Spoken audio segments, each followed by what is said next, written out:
بسم اللہ الرحمن الرحیم۔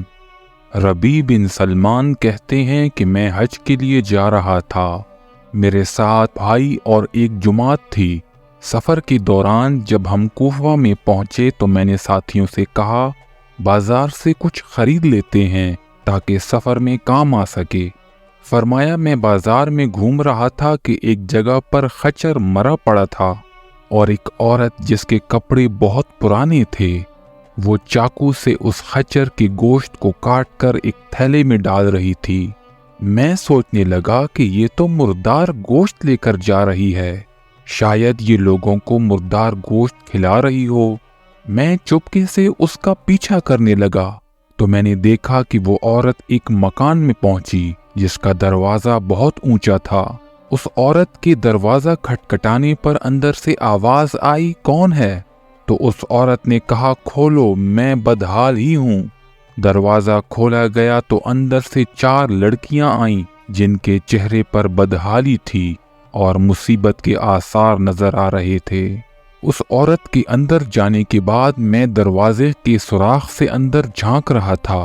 میں نے دیکھا کہ گھر اندر سے بالکل برباد ہے۔ اس عورت نے روتے ہوئے لڑکیوں سے کہا لو اس کو پکا لو اور اللہ کا شکر ادا کرو۔ اللہ تعالیٰ کا اپنے بندوں پر اختیار ہے اور سب اس کی قدرت میں ہے۔ وہ لڑکیاں اس مردار گوشت کو پکانے لگی۔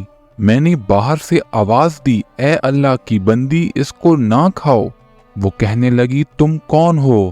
میں نے کہا میں پردیسی ہوں۔ عورت کہنے لگی 3 سال سے ہم خود مقدر کے قیدی ہیں، تو ہم سے کیا چاہتا ہے؟ میں نے کہا مردار گوشت کھانا جائز نہیں ہے۔ وہ عورت کہنے لگی ہمارا تعلق خاندان نبوت سے ہے، ان لڑکیوں کا باپ انتقال کر چکا اور جو کچھ وہ چھوڑ کر گیا تھا وہ سب ختم ہو گیا ہے۔ ہمیں پتہ ہے کہ مردار گوشت جائز نہیں پر مجبوری میں جائز ہے۔ 4 دن سے ہم نے کچھ نہیں کھایا۔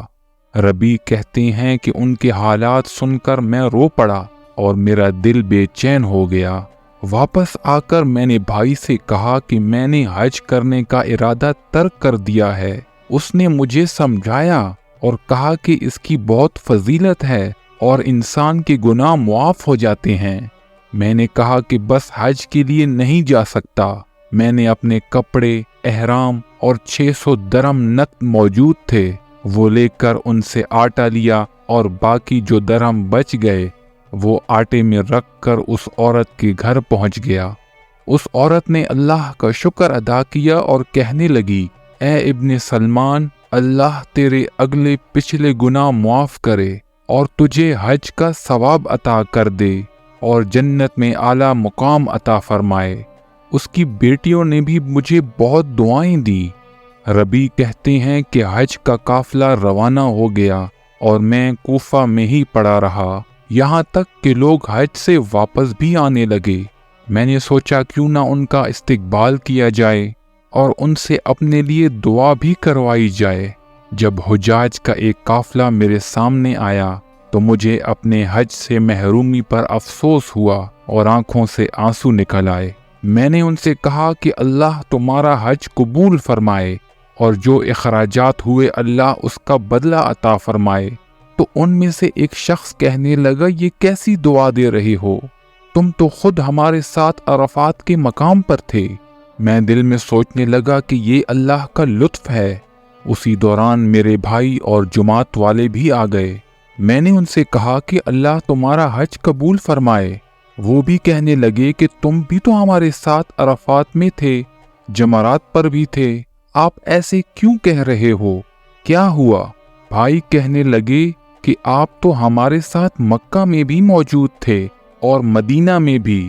جب ہم روضہ رسول صلی اللہ علیہ وآلہ وسلم کے پاس باب جبرائیل سے باہر آئے تو آپ نے یہ تھیلی بھی مجھے امانت کے طور پر دی۔ ربیع کہنے لگے اللہ کی قسم اس سے پہلے میں نے اس تھیلی کو نہیں دیکھا تھا۔ اس تھیلی کو لے کر گھر واپس آیا، عشاء کی نماز پڑھی، پھر میری آنکھ لگ گئی تو خواب میں آپ صلی اللہ علیہ وآلہ وسلم کی زیارت ہوئی۔ میں نے سلام کیا اور ہاتھ چومے۔ آپ صلی اللہ علیہ وآلہ وسلم نے جواب دیا اور ارشاد فرمایا، اے ربی، آخر ہم آپ کے لیے کتنے گواہوں کو بھیجیں کہ تو نے حج کیا ہے، تو مانتا ہی نہیں۔